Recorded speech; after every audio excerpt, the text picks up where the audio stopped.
আল্লাহ বলে, বান্দা আমার মতো দয়ালু মনিব থেকে কে রে তোরে আলাদা করে দিল?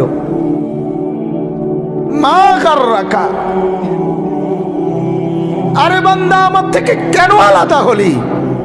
আমি কি অপরাধ করেছি? সারাদিন আসমানে আলো দিয়ে আমি অন্যায় করছি?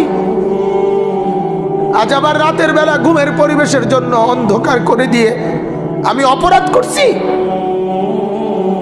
মা গাররাক, এই যুবক, তোমার কাছে তোমার মালিক অপরাধ কি করছে বল না বেটা,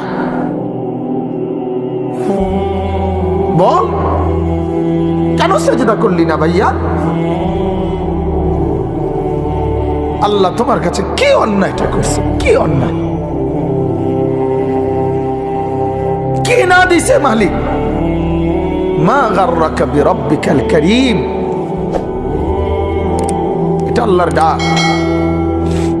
আল্লাহ বলেন, বান্দা কে রে তোরে আমার থেকে আলাদা করলো? কেন রে তুই আমারে ছাড়লি? আমি কি দোষ করছি?